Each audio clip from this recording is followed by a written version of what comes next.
Like you talk to me about all of the different prosecutions.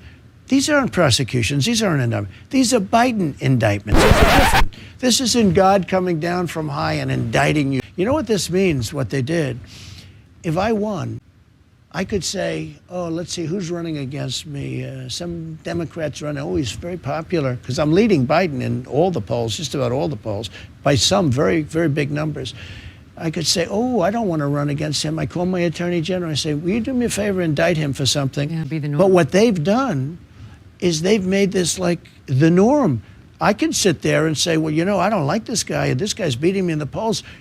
Indict him. This is the ex-leader of the free world and now world's greatest candidate for assisted living, speaking with the illegitimate love child of Paris Hilton and the Crypt Keeper, Megyn Kelly, once again taking the mask off, going full fascism with his threats of revenge, retribution, and retaliation against political opponents if he were to be reelected. Not only did the decrepit wannabe dictator basically come straight out and tell us what most of us already know, that the impeachment inquiry into Joe Biden is nothing more than a game being played by Republicans to distract us from the indictments that Donald Trump is facing, but also once again invokes the name of Vladimir Putin and the propaganda he's been spewing to bash on the country he supposedly loves. Nobody officially said this, but I think had they not done it to me, and I'm very popular in the, you know, they like me and I like them, the Republican Party, perhaps you wouldn't have it being done to them. And this is going to happen with indictments too. They have fake indictments, and I think you're going to see that as time goes by. You're going to see Republicans, when they're in power, doing it. And it's a shame when that happens. I'm not in favor of that, but that's what's going to happen because that's human nature. Would you do it if you became president again? Turn the indictment tables on the Dems? Well, I would think about it differently. I would have never even thought of doing it, but now you certainly have to think about it differently. It doesn't mean I do it because I think it's so bad for the country. Yesterday, President Putin of Russia used this as an example of what a rotten country we are, that they go after their political opponent. And other countries are doing that too. Other countries that don't like us are doing that. They're saying it's the biggest story. They love it because it makes us look very bad. It makes us look very bad. And our country's in trouble. Our country's laughed at. When President Putin of Russia uses an example of going after your political opponent, that's the greatest thing could ever happen to him. What they're doing to our country is so bad. I mean, I'm just throwing this out there, but I'm pretty sure when a genocidal dictator with visions of reestablishing the USSR tells you that you're doing something wrong, I think you might want to take that as you're doing something right. Typically, if the enemy is upset at something you're doing or wants you to change the tactics that you're using, you might want to stick to what you're doing because you're probably pulling the right strings. And here's the saggy sack of skin with just an absolutely pitiful attempt, lying through his dentures, trying to defend himself, still trying to get us to believe that he's allowed to take any document that he chooses out of the White House, and somehow that these documents are magically declassified the moment he lays his eyes on them. Now, just to be very clear, Megyn Kelly is absolutely no friend of ours, but similar to the Bret Baier interview, she does an okay job of pushing back against Donald Trump. I guess instead of setting the questions up on a tee, she more or less just lobs them in underhand. They came in, they raided Mar-a-Lago, probably illegally, okay? And we'll find that out. They took documents that they weren't even allowed to do, but they took documents, they took everything. They found documents. I have, and I would have given it to them. You know what? We had a meeting.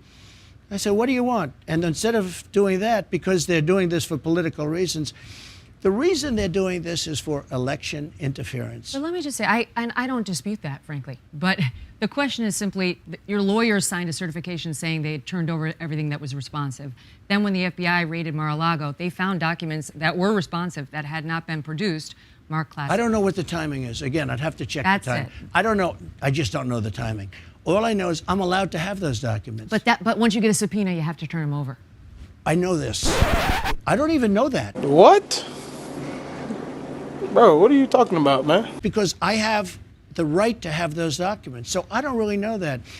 These are Democrat fascists that are there to interfere with an election. And frankly, you can't say that they obstructed when they create a fake crime. Unfortunately, Megyn Kelly followed up her slight pushback with one of the most ridiculous North Korea-style statements I've ever heard. You were pretty much universally liked or loved. What did you say? No. Before you got into politics. I mean, you were known all over the world. You're a big celebrity. Everyone knew you and liked you. It just, you weren't controversial. You didn't think so? I thought I would. I don't think you were that controversial. I mean, I'm from New York. In New York, everybody loved you. I think Donald Trump is one of the most dangerous things in politics today. I just don't see him being a very good president. I mean, you don't want him controlling nuclear weapons and all that stuff. I don't know, man. I think he should just take his money and just live the rest of his life, like, secluded somewhere. Where can I get one of them wigs to take home with me? I said, I don't know nothing about him. I just know he's racist. And we're not looking for an actor, we're looking for a leader. It's a two-face, you know? I mean, look at the people that build his buildings. I say 99.5% of them are all immigrants. When his hair flaps like a bird. I can't see him sitting with Putin at a table. I think it's a tragic development for the United States that he is in any way accepted as part of the political mainstream. He's a piece of shit.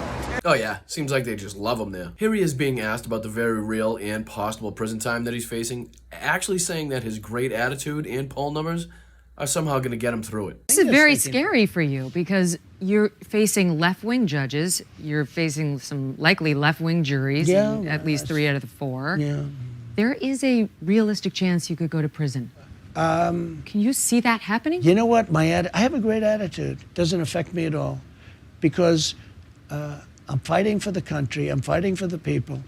I'll tell you what, the best poll numbers that anyone's ever seen. I mean, these poll numbers are so good, and it makes me feel good. Well then, hopefully whatever prison you land in lets you watch CNN so you can see the poll numbers and you can become the happiest guy on cell block C. And here's the sweaty orange lump of lies receiving the inevitable pushback from the right about the fact that he never fired Dr. Fauci during COVID.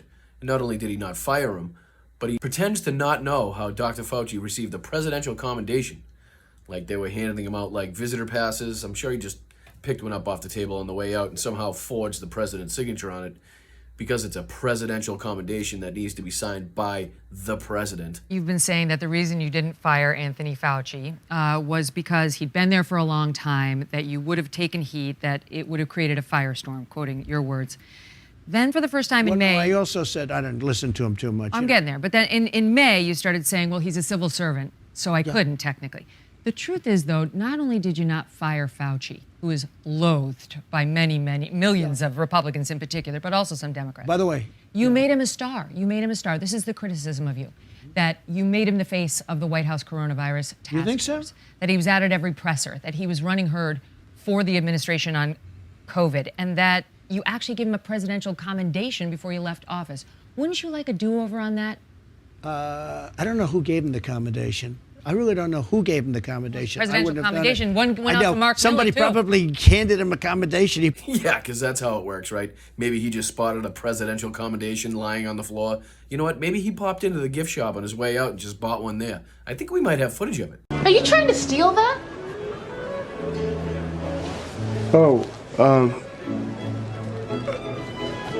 It's $35. For this? Yeah. It's a lot. Hey, I don't make the prices. Look, when this came in, nobody knew what the hell it was. It sounded like an ancient, pandemic. You thought that was from 200 years ago or from 1917. We never thought you'd have a pandemic. Nobody had any idea. We literally left this White House a pandemic playbook that would have shown them how to respond before the virus reached our shores. They probably used it to, prop up a wobbly table somewhere. We got word that bad things were happening in China right around the Wuhan clinic. And I was the one that said it was in the Wuhan clinic. And, I stuck with it, and it was absolutely. It came out of the Wuhan clinic. But you take a look, and what we did was, this was brand new. Nobody knew what the hell it was. There's dust. Somebody said there's dust coming in from China. Dust? Really? Well, I'm surprised before you had us inject bleach, you didn't have us just go out with our garden hoses and spray in the air to see if we could help that dust settle. Wow. Dust. And it's killing people in Italy, and it's killing people in France, and it's going to kill people here. And by the way, I shut it down to China. That was a big move. I saved thousands, hundreds of thousands of lives by doing it. But honestly, I don't blame a lot of people because nobody knew what it was. Now we do understand it somewhat. Nobody really understands it even now fully. but nobody knew what COVID was, and it wasn't even a name. I called it the China virus. I still do. I call it the China virus. It came out of China. You know, they call it COVID and COVID-19. And finally, here's the deranged lunatic being asked about Operation Warp Speed, just tying himself in an absolute knot, trying to on one hand tout the accomplishments of the vaccine, while on the other hand saying he's not proud of it. He's also still trying to get people to believe that he has Democrats calling him left and right, telling him how he saved 100 million lives worldwide. No mandates, no anything. I didn't demand anybody take it. But I have people on the other side, not my side, although probably there's some on my side too. They said, you saved 100 million people because I got it done in 9 months as opposed to 5 years to 12 years. A lot of people You're proud of it. No, I'm not proud of it. I'm saying what Democrats think.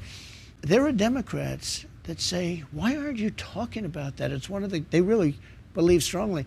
One said, you say, and this is very smart people, they said, you saved 100 million people worldwide. In 1917, you know, it could have been as much as 100 million. It ended the First World War because all the soldiers were dying of this horrible disease of 1917. You know, it actually ended the First World War. The soldiers were dying. They was on the lines, they're fighting, and they're dying of this horrible disease. For the love of God, can somebody, anybody in Donald Trump's camp, please tell the man that it was the Spanish flu of 1918, not 1917? Just like World War I ended in 1918, not 1917? Jesus Christ. I swear, with every interview this guy does, it just becomes more and more apparent how out of touch with the reality he is, how maniacal he is, how much he wants to be a dictator, how much he's just willing to take power back so he can just throw everything that this country was built on in the trash. But as always, we're going to continue to stick together, continue to call this shit out. The best way to stay together is to stay right here at the Midas Touch Network. Please hit the like button. Please hit the subscribe button. It's free. If you like what you're seeing, leave a comment. Tell them Boston Brian sent you. You can also visit my Patreon at patreon.com/Boston Brian. You can also visit the Midas Touch Patreon at patreon.com/Midas Touch. You can also visit MidasTouch.com for all things political, all things Midas Touch related. Till the next time, keep kicking ass, keep calling it out. Let's go.